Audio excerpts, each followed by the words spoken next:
in the world, please. Yeah. No, please. Thank you. You're from ABC. You're fake news. Go ahead. To follow up on oil, can you confirm, will Iran be able to immediately sell their oil to market? And will U.S. sanctions snap back immediately if there is a delay or collapse in the talks? And then relatedly, is there any safeguard in this deal to prevent Iran from charging what they say could be fees after the 60-day extension? The thing that's going to stop them from doing that, because you can't cover everything in a document, is common sense. They don't want to get bombed. They don't want to get hit. As far as sanctions are concerned, at some point, we have sanctions which will never let them rebuild. They would have no money. They would be in poverty. The 91 million people would starve. So something will happen as soon as they behave. When they behave, we're going to let that go. We're going to have to. I put sanctions on a lot of people, and then I let them go. A lot of countries. Yeah, please. Thank you, Mr. President. My name is Shinji Abe. I'm a Japanese Yomiuri newspaper company from the Washington Correspondent. My question is about the Strait of Hormuz. Did you ask other G7 nations to send military force? And what specifically are you asking of Japan? Or where are you from? I'm from Japan. From where? Japan. And is military support? I just left your prime minister. Japan's doing very well. She's my biggest fan, I have to tell you. She thinks I did a great job. You have to call her and ask her. She's doing a very good job, by the way. Go ahead. And military support is no longer necessary? Yeah, but what do you want to know? Go ahead, just tell me. What do you want to know? Okay, my question is, did you ask other G7 nations to send military force? And what specifically are you asking of Japan? To send the Air Force? For what? So no, we asked any country to send military forces to the Strait of Hormuz. Oh, other countries, not just Japan. No, I don't need. We don't need it. Oh, by the way, they all want to do it. They all want to do it. Every single one of them. They want to go be a part of it now. Not while the war was going on. I was a little disappointed. The UK, I said, yeah, it would be nice if you sent ships. I didn't put a hard sell on, but I said it would be nice if you sent some ships. And the Prime Minister said, they'll be there, sir, as soon as the war is over. I said, did he just say that? I couldn't believe it, actually. Japan has offered to get involved, but I mean, I'll be honest, Japan was not willing to get involved during the war. I asked her, I said, you want to get involved a little bit? I didn't put the heavy sell on, but they said, no, we don't want to get involved. Nobody did. We did it ourselves with Israel and with the Arab states that got hit, surprisingly hit. Yeah. Yes, please. Go ahead. Thanks a lot, Mr. President. Question on Brazil. I would like to know, how was your interaction here in Evian during the G7 with the Brazilian President Lula? Did you talk about the new U.S. tariffs on Brazil? Did you talk about the U.S. designation of criminal gangs as terrorists? We did. How was it? I spent a lot of time with him, actually, and it's become a little rough country, right? Politically. It's been a little dangerous politically. You're talking about Brazil, yeah? It's been nasty. I hear they arrested somebody that's running for office today. I found that out after we left. I just said goodbye to him, and I heard that they arrested the Bolsonaro Jr. He was doing well in the polls, and they arrested him because he made a statement in Texas. They arrested him, or they want to arrest him. They have something out for his arrest. No, they play pretty tough. But nobody plays tougher than the United States. Look, our elections are totally rigged. We have rigged elections.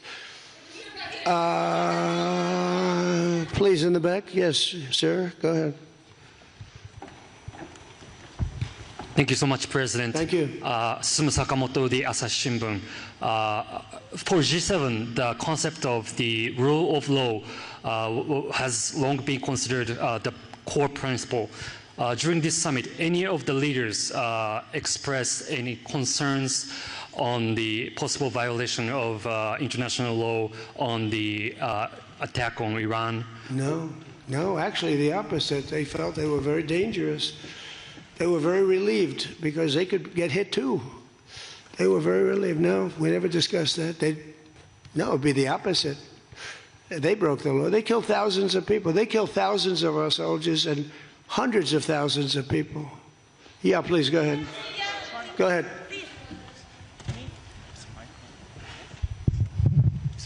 Okay. Mr. President, yes. Yesterday, Pakistan thanks for the Chinese government to help make a peace talk between Iran and the United States. So what do you think about China's work to get the United States and Iran sitting down to talk and make the deal? And the second question is... Okay, let me answer the question. Okay. So I think China's been terrific. I told you that before. They could have been bad. They could have sent in to try and block or break the blockade. They could have sent in an oil ship with 6 destroyers alongside of it on each side. They didn't do that. President Xi helped me. He tried to help, and I think he probably helped get it solved. You know, they get 50% of their oil from that location. So that wasn't that easy. President Xi was fantastic. He tried to help me solve it. And he didn't give any big weaponry. I guess we'll find something somewhere along the line. But he didn't give any big weaponry, I can tell you that. No, I think China I couldn't ask for much more. Again, they were impacted because they get more than 50% of their oil from the Hormuz Strait. And no, I thought they were fantastic. Okay, how about one more question right here? Go ahead, please. The latest YouGov Economist poll shows that Democrats have lost a 5-point edge on the generic congressional ballot. They just have now just a 2-point lead since February. Do you think that they're losing momentum? Well, I see the Republicans in generics. You know, generics are very important. I don't know how accurate, because I see a lot of bad polls. The polls are very dishonest, just like a lot of reporters, like these people over here, are very dishonest. CNN, ABC, it's a whole group of them over there. They're really dishonest people. But, you know, and really networks are very dishonest. And they have to straighten themselves out, or they're not going to be very successful, because people don't believe them anymore. But no, the generics are very interesting because the Republicans are coming up strong even before this. You know why? They're seeing all these lunatics, like the guy in Maine with the swastika. You know, for 10 years they've been calling me a Nazi. And now they have a Nazi running. He's got a tattoo on him. I've been denying it for 10 years. They know it's not so, but they've been calling. I don't think they can call it to me anymore. You know, one more? One more? Go ahead, Peter. Let me finish with Peter, because he's been better to me than he's been to Biden.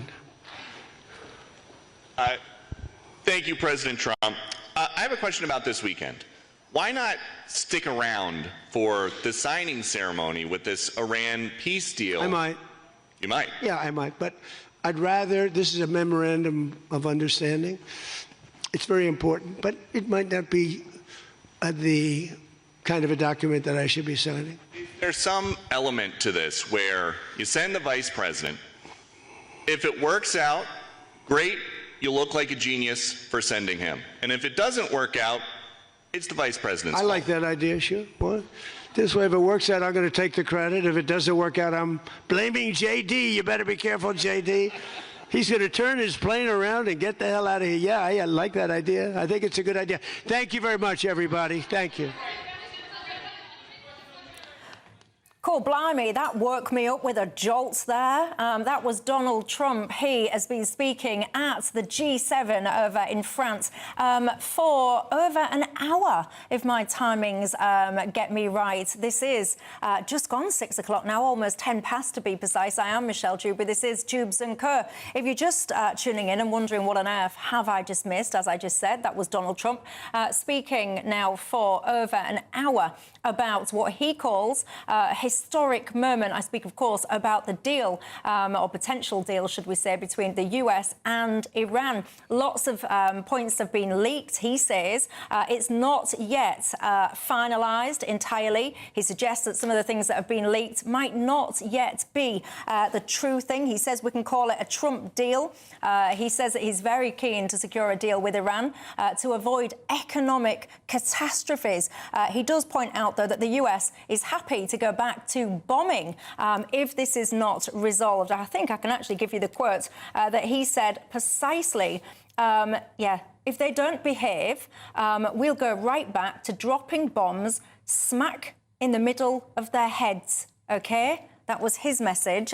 So we shall see where we get to with all of that. I also thought it was quite interesting. He was talking about Benjamin Netanyahu. He said he's a good man, but he said he gets a little bit too excited sometimes. And he said you don't have to go knocking down buildings every time someone from Hezbollah walks in. Well, there you go. Do you have any faith? I mean, let's be honest now. The Middle East has been in absolute turmoil, certainly for my lifetime, and probably lots beyond. But do you think then this is the moment where we might finally see peace in the Middle East? We had a great debate on this, didn't we, on Dewbs and Co last night. Is Donald Trump the person that will bring peace to that region or not? Get in touch. Tell me your thoughts. In the studio with me till 7 o'clock, I've got Reform UK's Home Affairs spokesman, Zia Youssef, and alongside him, I've got former Labour MP Khalid Mahmood. Sorry. Hello. Good evening to both of you. You're very welcome tonight. Thank you. Let me just tell you at home, you're also very welcome. And you know the drill. You know how to join the conversation by now. You can do it all the usual ways. There's so much that we need to talk about. I'll come on to my favourite story of the day a little bit later on. It's question time. Did you ever see that very, very bizarre episode? Zia Youssef was on it, actually. It was very, very odd. And there's been a development on that story today. You won't believe your eyes and ears on this one. I'll come to that in just a second. But for now, just tell me, Zia, your thoughts listening to Donald Trump there. Well, it sounds like the deal, we're almost there on a deal. I know we've heard that a few times, but all I can say is that on behalf of Reform, we hope the war does indeed come to an end, that there is no renewal of hostilities. The cost of living crisis that we're seeing, that was already unbearable for British people, has only been made worse by the war in Iran. I really do hope this is it and the war comes to an end. Yeah, I absolutely agree with Zia on this. I think it needs to come to an end because it's really important that we move on. It's hurt us all in our pockets, in our economy, and we have suffered as a consequence, although we had no part in it. And so we just need to make sure it sticks and move on.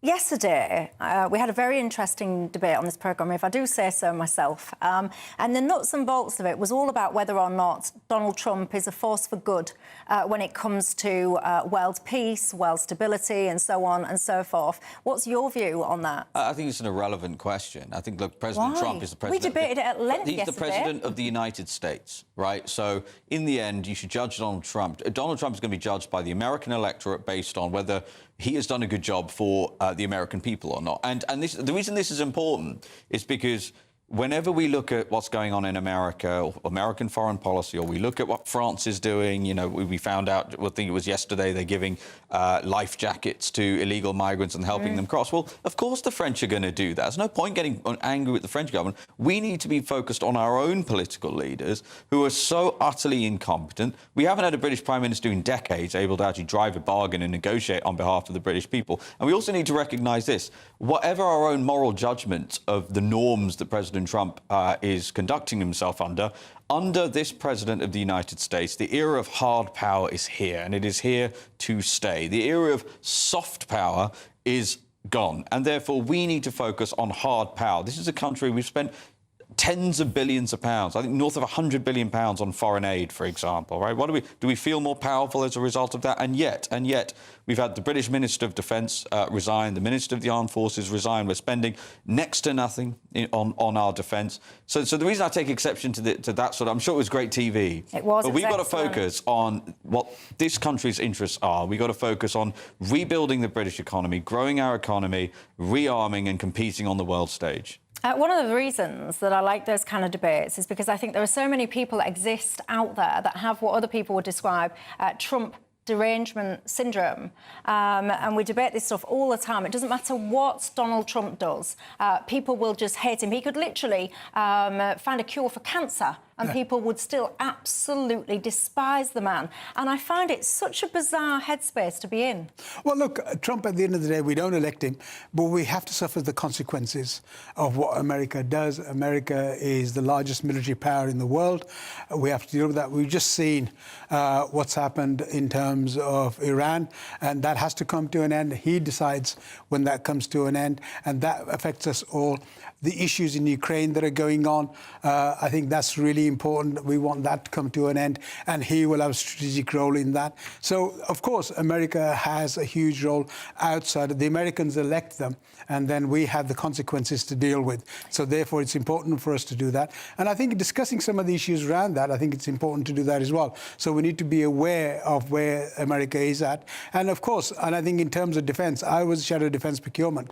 And I think we do need to do a lot more. We do need to manufacture a lot more. And I've been saying this for a long time. But manufacturing has to be done in the UK, by the people of the UK, for the UK.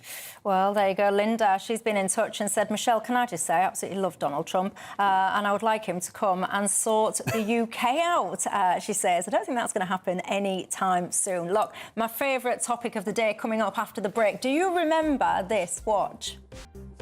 I promise you, it was one of the most bizarre things I've ever seen. And I've seen quite a lot of bizarre things, I can tell you. It was an episode of Question Time where we had not-so-small Burt migrants that had entered into this country illegally, lecturing the public, and Zia Youssef, as it happens, he was on the panel. You won't believe the development in that story. I'll share with you after the break.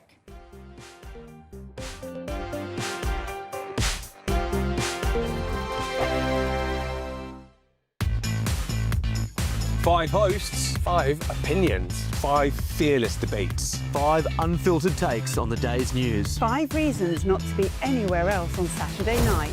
This is the Saturday 5. You got me good there. Britain's biggest Saturday night TV show. It's not a bad brand. Yeah. Uncensored. Very, very racy tonight. On the unpredictable. What did she say? Can you translate it for us? And always entertaining. And how can a country go from being led by William Wallace Saturday nights from 6 p.m. only on GB News, the People's Channel. Britain's news channel. You're going to want to stay tuned, trust me. You want to know what's really going on in the corridors of power? Labour don't know what to do with you half the time, and that makes you quite lethal in the chamber. Get behind the headlines with Chopper's Political Podcast. Join me, Christopher Hope, as I sit down with the great and the good of British politics. We'll see where this ruling takes us. These are the stories shaping our nation. Chopper's Political Podcast, available now on all platforms. Listen in and stay ahead. Welcome to Free Speech Nation with me, Josh Howard. This is the show where each week we see what's happening in the world of culture, current affairs and politics. First we'll say, welcome to the UK. Oh, thank you. And we're not afraid to use our free speech so that you can use yours. It's not controversial in the slightest to anyone who hasn't lost their mind. Free Speech Nation, Sunday nights at 7 p.m. Only on GB News, the People's Channel, Britain's news channel.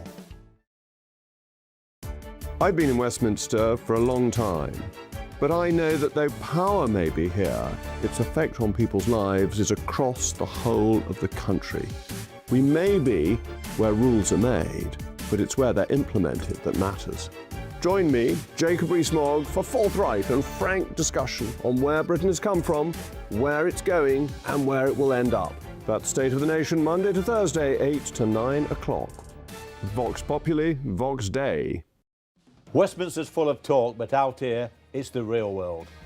Am I allowed to talk now? No, that's it. This is where it matters, real people and real lives. That's what politics is all about. The fact is Trump made a good start, no. Straight answers, no spin, and just a couple of pints. How many fingers have I got up? About 10. So join me for Lee Anderson's Real World every Friday at 7 p.m. only on GB News. The People's Channel, Britain's news channel. As soon as it hits 11 and the headlines come in, The Late Edition brings you the breaking news from all the front pages. because the news is going to happen. So get a head start today. Patrick Christie's tonight, Late Edition. Alex Armstrong tonight, Late Edition. From 11 o'clock every night. Only on GB News, the People's Channel, Britain's news channel.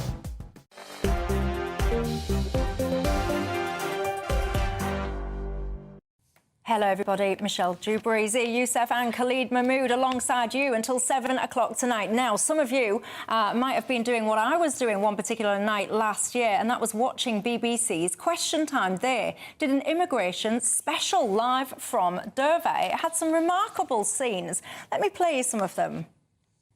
Right, so that's someone that's entered the country, and I don't know if you could see it on the screen because we've got the strap there. He's reading off his telephone, telling us, British people, how we should be really concerned, basically, about changing the rules surrounding migration. This second clip as well caught my eye. Right. So these people, you've illegally entered the country, and now you find yourself not just in the land of milk and honey. Oh, no. You're now on national TV talking to the British public about how they should view migration. You was on the panel. Yeah, it was one of the most surreal, insane, outrageous things I've seen. And now we've learned today, Michelle, that what was clear at the time, that these people, A, had been planted on the BBC, but B, were actually being coached and, in fact, fed lines. I mean, even in that clip, you could see he was reading from his phone. And this was a man who ostensibly had come from Iran a very short period of time ago, and suddenly was an expert on constitutional law in the UK, was lecturing British people and me on the panel about how awful it would be if we left the ECHR, and somehow had really good knowledge of the Northern Ireland Protocol as well. It's kind of like I don't know what's next for the BBC. Do they have post the budget, they get some convicted bank robbers to come on and give them their perspective. It was one of the most insane things I've ever seen. Now, what we've learned in the Telegraph today, the Telegraph has revealed that it was a charity, I'm going to say charity in inverted commas, because I think these things are complete scams, an open borders, quote, charity called IMIX. And actually, I think there's a photo you should have, actually, of the CEO of this so-called charity with the illegal migrants beaming ear to ear. Now, Fiona Bruce also, I'm sure coincidentally, picked on not only those illegals in the audience that they'd planted, but also the CEO of this charity too. Now, when I wrote a letter to the BBC at the time after this show, making a formal complaint, I asked a series of questions. One of the questions I asked them pointedly was, were these people coached to ask questions? Because not only that, they launched into attacks on reform. They had one of them actually attacked my family. So they were very, very, very well rehearsed. I remember this was very clearly propaganda. And the BBC, of course, obfuscated, did not answer the question. Don't forget, people watching GB News right now, it is your hard-earned... If you're one of the people who actually abides by the law and pays the BBC licence fee, because if you don't, obviously they come after you, don't they? You are funding this. And, I mean, I'm afraid at this point, you should basically assume that everything you see on the BBC, it's sensible to assume everything you see on the BBC is simply open borders propaganda from some so-called charity. It's an absolute disgrace, and it beggars belief. Obviously, IMIX are not here, but I imagine if they were here, they would say that they're a legitimate charity and that they are operating above board. I do just need to make that clear. Khalid, your thoughts? Yeah, I think, look, BBC should be a wonderful organisation, has been a hugely fantastic organisation. It does need to deliver proper and balanced news. Unfortunately, it doesn't help himself when these sort of things come into the light and they're exposed to that. That has to stop. There's too much of that has gone on. I want to support the BBC. I want to have a national broadcaster. But we have to have the right checks and balances for the BBC as well. I'm going to show you another clip now. So this is from one of these men that had entered the country on a not-so-small boat. Listen to what he had to say. You'll find this bit really interesting. Watch. Right, so I was trying to keep up with that list of countries there, and I think I managed to get them all.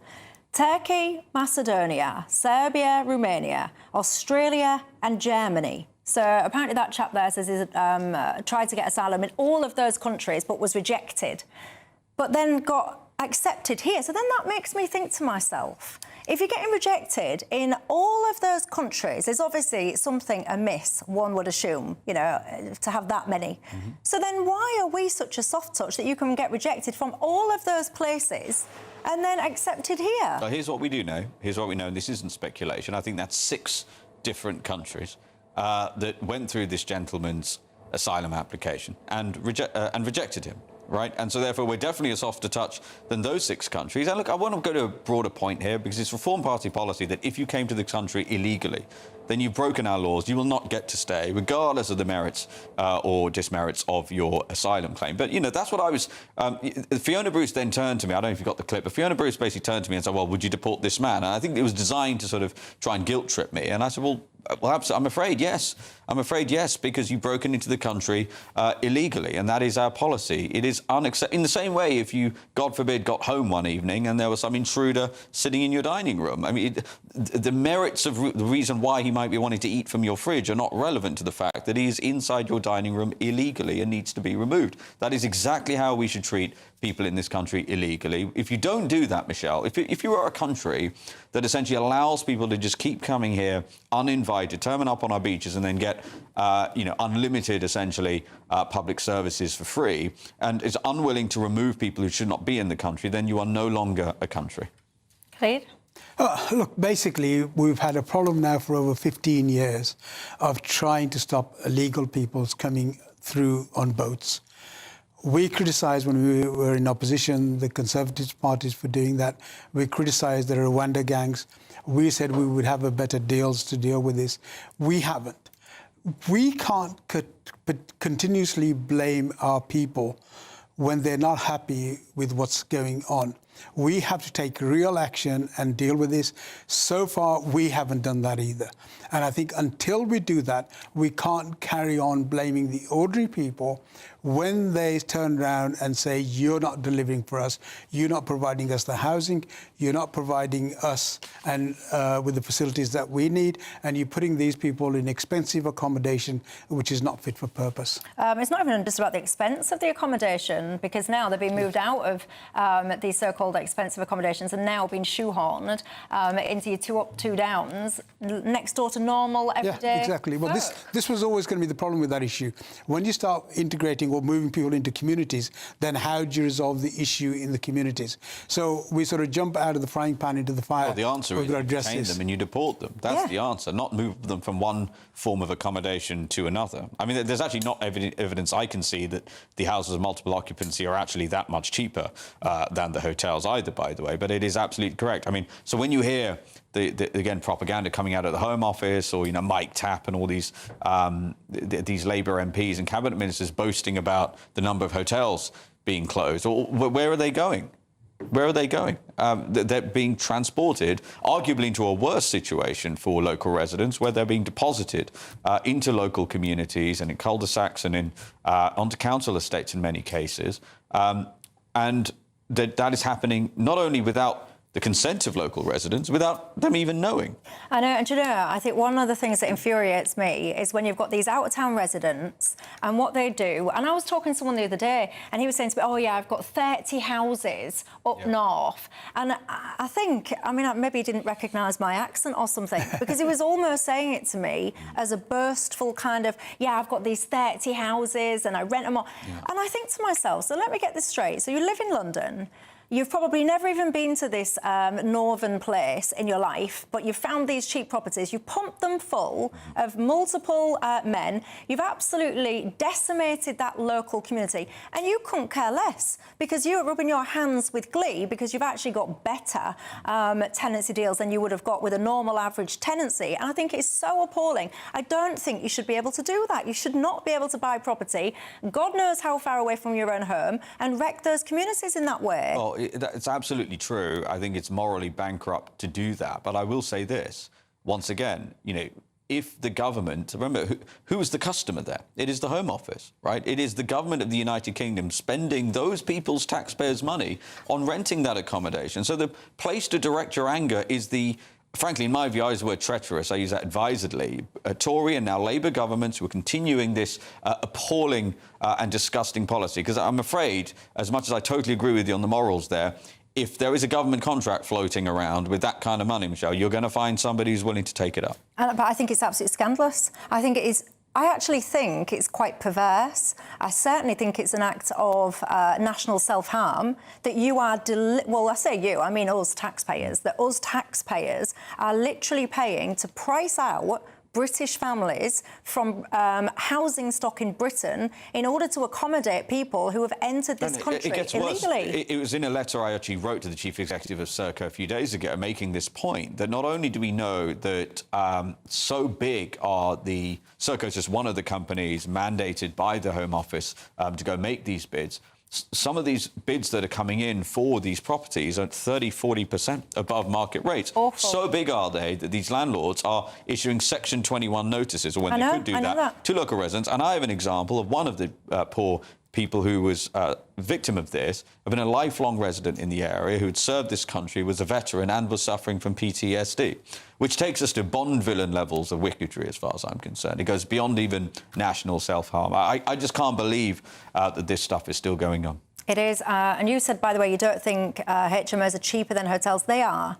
They are. There's been lots of costs run. And I think it's something like 120 quid a night, I think, in the hotels. And it is a fraction of that in these HMOs because they pump so many people into these HMOs. So I do think there is a big cost saving anyway. I mean, the problem is that because you've got individual rooms, although per person it's cheaper, but overall they can make more money because they make money per household. I'm looking at fully baked cost, including transportation and all of those things, and the contract. But I think the real problem is that HMOs have taken away traditional family houses.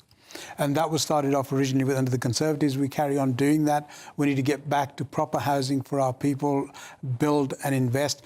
We promised that we'd build 1.5 million new properties hopefully by the end of this session. We're talking about something completely irrelevant here. We're talking about the existing housing stock. We're not talking about building more homes. But what the HMO has done, because we haven't got enough properties, we created the HMO culture. And that even now that's usurped by these refugees coming in to do that, because we have a huge shortage in terms of our housing stock. And we as a nation need to do that for our own people. We're not doing that either. Well, you speak about housing. Reform UK, they said they want to ban foreign nationals from social housing. Well, Shelter, who are the homeless charity, they said today that policy in doing that is, quote, racist and morally wrong. I want to look at that. Also, by the way, did you know it was Refugee Week this week? I didn't. I learnt that today. And I do find myself wondering, when do we actually have a British People Week? You have all of these weeks and months for everyone and everything else. When's our week, actually, when people and everything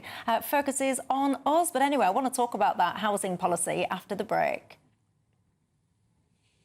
Oh, no, I don't. I've just been told that I've got to give you a legal response, actually, from the BBC. Consider my knuckles wrapped. The BBC say the following things. They say they've got full editorial control over all of its content, and it is common practice across the media industry to engage with charities, among others, for research purposes and to help understand different perspectives when working on programmes or news stories. However, they say the BBC has strict guidelines to ensure impartiality and editorial independence. And a spokesman for the charity we were just talking about there, IMIX, said the following. For the BBC's Question Time Immigration Special, the programme approached local charities working in the sector, including IMIX, to help include people with lived experience of seeking asylum in the audience. Helping journalists of abductions connect with people who have relevant experience is a normal part of what a charity press office does.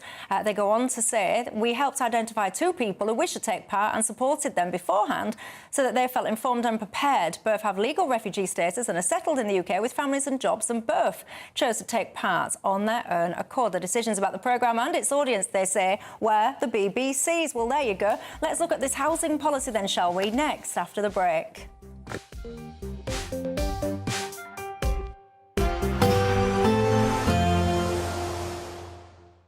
Ready to soak up that holiday sunshine? Won't we need some cover? No worries. All sorted. All Clear Travel Insurance sponsors GB News Travel Destinations Forecast. A lot of heat developing across Europe at the moment, and over the next few days it will be increasingly extreme for parts of France, Italy as well as Spain as far as temperatures are concerned. Less hot for Greece. Low 30s here with some showers, 1 or 2 showers across Italy, but you can see there the temperatures in Rome, 36 Celsius. Inland for Spain and France. By the weekend, we'll see high 30s or even low 40s in places, 10 degrees above average for the time of year. All Clear Travel Insurance sponsors GB News Travel Destinations Forecast. Hello, good evening. Welcome to your latest GB News weather update brought to you from the Met Office. Rain moves into parts of the northwest overnight tonight to bring a bit of a wet start to the day. Mild elsewhere, and quite murky conditions will develop once again across the south coast. We've still got this waving weather front that will bring further spells of rain overnight to more southern areas, but it's down towards the northwest where we'll see some more persistent rain arrive by Thursday morning. That will push up through the Republic of Ireland into parts of Northern Ireland and then northwest England and Scotland by tomorrow morning. Elsewhere, a blanket of cloud moves in across much of the country, England and Wales, seeing very overcast conditions to start the day on Thursday, but it will be a very mild start to the day. Temperatures already in the mid to high teens to start the day. It's going to be another very warm day across the south, relatively fine across more eastern areas of Scotland, though a little bit fresher than elsewhere. But it's further west where we see this heavy rain into parts of Northern Ireland, southwestern Scotland through the morning. Some heavy pulses of rain in there. That will push into parts of northwest England later on in the morning. Elsewhere should be a dry picture. There could be some outbreaks of light drizzly rain across coastal areas in the south of Wales as well as England, but it should brighten up through the day, particularly into the afternoon. And across eastern areas of England, temperatures will climb to the high 20s once again. So another very hot day for the time of year. There is a risk of some thundery showers pushing up into the far southeast of England across coastal areas by the end of the day. But for most of us across England and Wales, it will be a warm and sunny day. Further north, though, much fresher with quite a lot more cloud and some rain. The rain returns to the far north and west through Friday. Again, it's the same waving front that sticks with us all the way through until Saturday, so further wet weather to come for the north and west. But once again, further south and east, it's going to be a dry picture. Then it does turn more widely dry and sunny across the whole of the UK, with temperatures climbing towards 30 degrees by the end of the weekend. Thank you, Britain, for making GB News Radio such a huge success. Whether you're in the car, on the go, or listening at home, thank you for choosing us as your radio station. Good evening. This is the latest AI travel news from GBNews.com. Drivers should be cautious on the A9 Dornoch Bridge due to high winds. Expect eastbound congestion on the M4 between junctions 33 and 32. In Lincolnshire, a southbound lane is closed on the A1 between the A46 and A52 due to a broken down vehicle. The M6 southbound in Staffordshire has a lane closed between junctions 15 and 14. Norfolk faces A47 westbound delays. In Cornwall, all lanes on the A30 westbound are shut due to a serious collision. And on the trains, major disruption continues between Clapham Junction and Watford Junction. For more travel news, go to gbnews.com.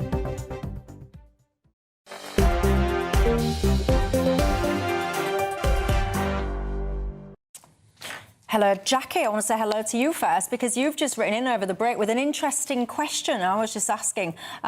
We've just got a week. It's Refugee Week this week, and Jackie's just been in touch and said, Michelle, why have we got a week for refugees, but we have only one day, essentially, of remembrance for veterans? I think that raises a really interesting point, and I wasn't being flippant before the break, actually. A genuine point that I reflect on often is why does everybody, all of these minority groups and all the rest of it, seem to get this week, this month, you name it, but actually the majority culture doesn't really seem to get anything at all. What do you think to that? Get in touch alongside Jackie, alongside me in the studios here, Youssef and Khalid Mahmood. Now, I want to talk to you about a Reform UK proposal, and many of you will have strong opinions on this. What Reform have been saying is actually foreign nationals living in social housing shouldn't be. I mean, I'm paraphrasing your policy here, and that actually what you would do is you would get them to find private accommodation within 3 months or face possible deportation. Shelter, the homeless charity, they've condemned this and said, I quote, "This is racist and morally wrong." See you, Youssef. Well, I'm afraid I'm going to have to respectfully say whoever wrote that for shelter that they need to look up what racist means. Racist means discriminating against somebody based on their race. What this policy does is say that British social housing should be for British people. I can't understand how this is remotely controversial. If you were to start a new country today, right? Let's say you start a new country today and you're going to have some social housing for people who need it. To whom would you allocate it? Would you allocate it to foreign nationals, or would you allocate it to your own people? Our policy is it should go to our own people. There are so many people waiting on waiting lists. There are so many veterans. There are so many people who need this accommodation. Look, sorry, I need to interrupt, because if you're listening on the radio, you can't see what we're seeing as Zia's talking. Foreign-born tenants in social housing, London, nearly 50%, Birmingham 34, Leicester 45, sorry. Yeah, so we are now in a state where, as you said, the state of affairs is almost half of the social housing has the lead tenant as a foreign national. In Birmingham, it's a third. In Leicester, it's 45%. This is absolutely insane. It boggles the mind. And therefore, actually, what Reform is saying is just we should have a common sense policy, which, again, is, number one, the British welfare state should be for British people. Number two, UK social housing should be for British people. And, you know, if we want to talk about deporting people, look, here's what we think about people in this country who are foreign nationals. Here's our expectation, and this is what would be the case under Reform government. We expect you to speak English, we expect you to more than pay your way economically, and we expect you to not commit crime.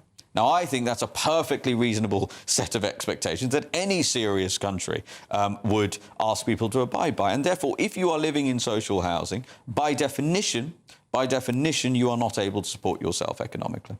Well, you say that, but there's a lot of people that live in social housing that do earn good money. I remember, what's that guy's name? The former union guy.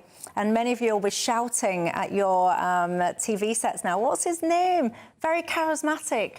Come on, guys, help me out. The former union boss. No, he had a very good job. He lived in social housing. He was on 100 grand plus, and he very recently passed away. Loads of you, you'll know the answer. You're pointing to yet another. I mean, this is the thing. When you look at these problems, like our welfare state, it is a problem within a problem within a problem, right? So you're pointing to another issue there, right? But what we're talking about is the first step. The first thing we should do is focus on making sure that foreign nationals who are in this country are not living in UK social housing and are not a burden on the British taxpayer. By the way, you can also look at somewhere like universal credit. In terms of universal credit, I think it's north of £15 billion the British taxpayer has had to spend in universal credit payments to foreign nationals in the last 18 months alone. And these are just some of the only areas in terms of UK taxpayer-funded welfare where we actually have data, Michelle. You know, we don't know how much foreign nationals, for example, cost the NHS. We don't know how much they cost in terms of state pension. So the true cost is going to be absolutely enormous.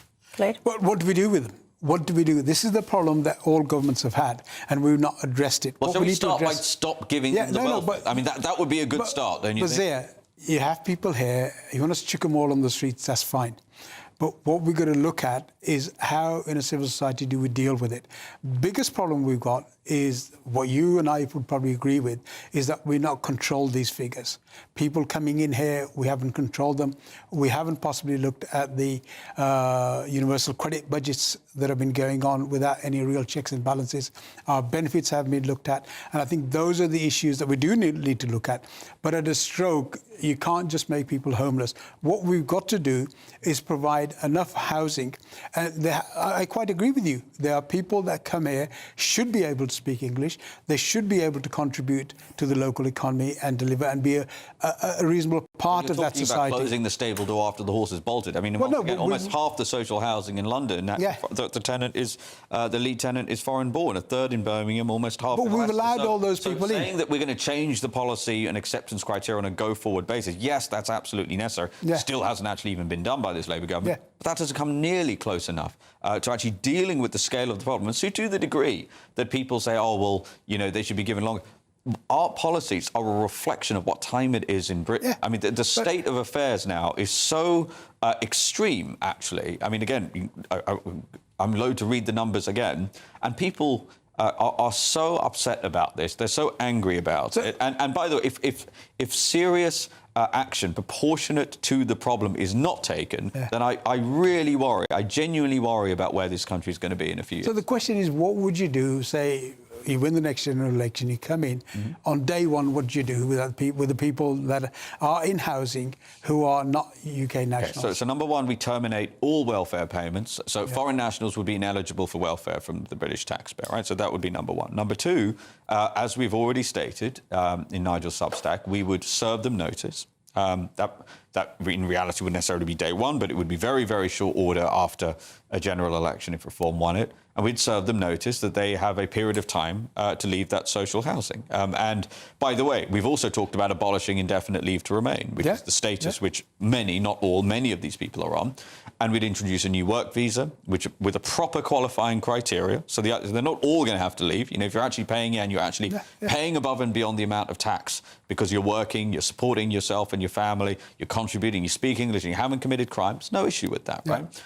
But if you're one of the enormous numbers of people where that criteria does not fit, then I'm afraid you will not be allowed to stay in this country. We will take that status away. I entirely agree with the work visa principle. I think that should be there. And I think in terms of having a leave to remain all the time doesn't work and can't work, continue to work. And we need to address that. There are a lot of countries who allow people in on a work visa principle, which is fine. But my concern is on day one, the people that are here, how are we then going to evacuate those in order to make sure... They'll be given a period of time to leave. That's the first thing. Look, historical precedent in lots of other countries shows... Look, I was in the US on a renewable visa. I didn't need to be deported because I abided by the rules of my visa, right? It was not a permanent visa. And by the way, the word indefinite does not mean forever. Yeah. It means for an indeterminate amount of time. Yes, right? I understand that. So the answer is you take away the status. Many of them will leave of their own accord. And if they don't, yes, we'll deport them. Well, there you go. You'll have strong opinions on that one. Are you on the housing waiting list? How long have you been on it? And do you actually have any hope, do you think, in your own mind, that you'll actually end up with a home shelter? They maintain that this policy is, as I already said, racist and morally wrong. They're saying it's all about a big distraction from the real cause of the housing emergency, which they say is a decades-long failure to build enough genuinely affordable social homes. They say the politicians have to stop using the housing emergency to score political points. And they say that we need to build 90,000 social rent homes a year for 10 years. What do you think to that? Do you ever see anything like that kind of number happening in this country or not? Coming up after the break, I was desperate to talk to you about this last night, but I didn't get a chance. Should you ever be able to become a trillionaire or not?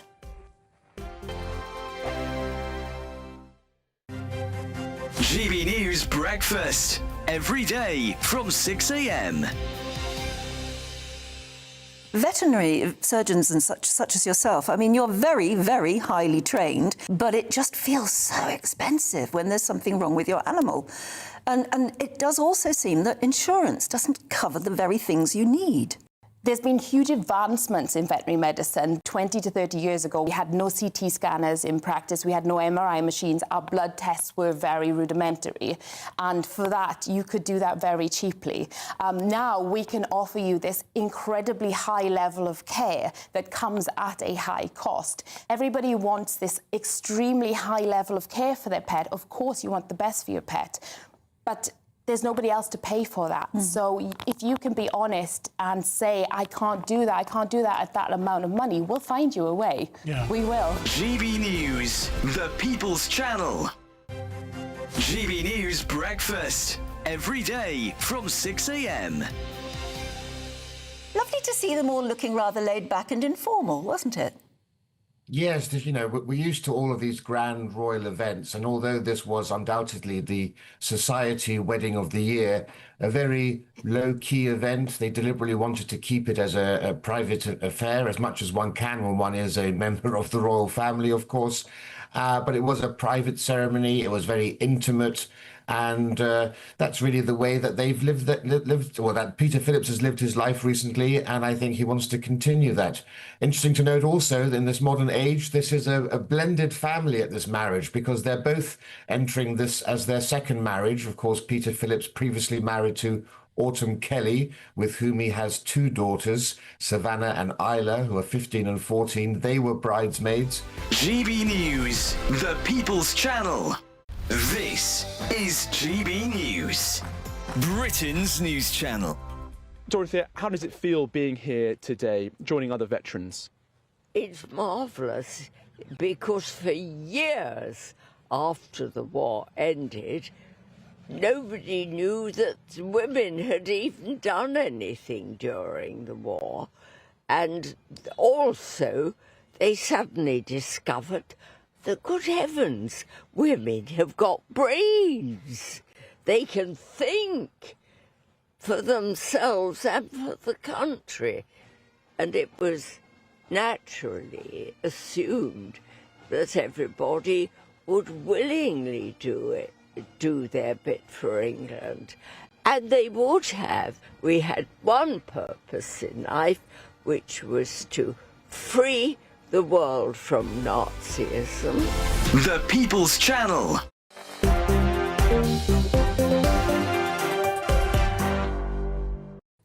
Hello there, Michelle Dewberry here, Youssef and Khalid Mahmood with you till 7. Thank you.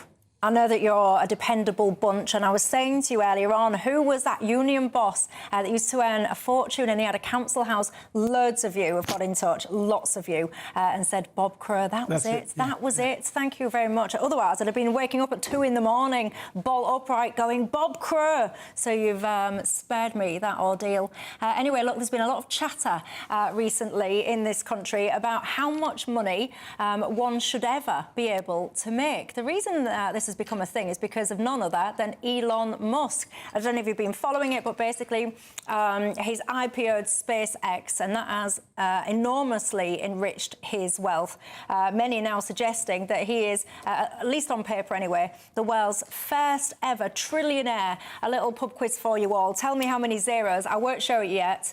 Tell me how many zeros there are in a trillion. Do you think anyone should be able to have that much wealth personally? Yes, because firstly, Elon Musk is not sitting there on a pile of $1 trillion in cash, right? What that is a paper figure, and it's a reflection of the market capitalization of the companies that he is a massive shareholder in, because he founded them. And if you look at what this man has actually delivered as an entrepreneur, he's created, without a doubt, the best electric car in the world, many of whom which are increasingly driving themselves. He's got the best self-driving technology probably in the world. He's got SpaceX, which created reusable rockets at scale, is launching an unbelievable amount of payload into space on a daily basis. And by the way, anyone who's actually used Starlink, have you used Starlink? I mean, isn't it incredible if you actually use it and you have anywhere in the world, people who would otherwise have no access to the internet have very fast internet as a result of that. He's also got brain-computer interfaces, which are allowing people who are hitherto paralyzed. He's curing paralysis using that. So this is a man who's doing all of those things. And all that would happen if you place an arbitrary cap on somebody's paper net worth is that people who are so exponentially more productive than most of us, including myself, would simply lose the motivation to do it. And he's also created hundreds of thousands of jobs. He's paid God knows how much he's paid. I mean, he's certainly the biggest taxpayer in America, and he's certainly paying a lot more tax than Bernie Sanders and Elizabeth Warren and all the people demanding that his wealth be confiscated. Get rid of enemy politics in our country. Let people make the money as long as they pay their dues properly. So are you in favour of trillionaires as well? I don't care. I don't care what they make, as long as they earn, they do the work. Let's get away from enemy politics. If people want to go forward, Branson, how many people were envious of him? Well, you Bill are Gates. very sensible and that's the key thing to do. I like this because as long as they pay their dues to the state, that's it. Branson is a tax exile, to be fair. Elon does pay an enormous amount of tax in the United States of America, so I think they're a bit different. Well, there you go. I was asking you all how many zeros are in a trillion. I've only got a couple of seconds, but let me see if I can put it up on the screen for you. Did you get it right? I don't know how good your eyesight is. You'll have to have very good eyesight. Take the strap down so they can actually see the answer, everybody. It's 12, isn't it? Yeah, 12. 12 zeros? Oh, can you imagine? I bet many of you at home, you've got, 11 zeros in your bank account while you're watching this tonight? You've got to work a little bit harder, everyone. Get up to that 12, that's what I say. Look, have a great night tonight. I'll bet you'll be watching England, won't you? Come on, let's go. I'll see you tomorrow, hopefully with a win. Night. Expect warm spells with the odd rude interruption. Box Boiler sponsors the weather on GB News. Hello, good evening. Welcome to your latest GB News weather update brought to you from the Met Office. Rain moves into parts of the northwest overnight tonight to bring a bit of a wet start to the day. Mild elsewhere and quite murky conditions will develop once again across the south coast. We've still got this waving weather front that will bring further spells of rain overnight to more southern areas, but it's down towards the northwest where we'll see some more persistent rain arrive by Thursday morning. That will push up through the Republic of Ireland into parts of Northern Ireland and then northwest England and Scotland by tomorrow morning. Elsewhere, a blanket of cloud moves in across much of the country, England and Wales, seeing very overcast conditions to start the day on Thursday, but it will be a very mild start to the day. Temperatures already in the mid to high teens to start the day. It's going to be another very warm day across the south, relatively fine across more eastern areas of Scotland, though a little bit fresher than elsewhere, but it's further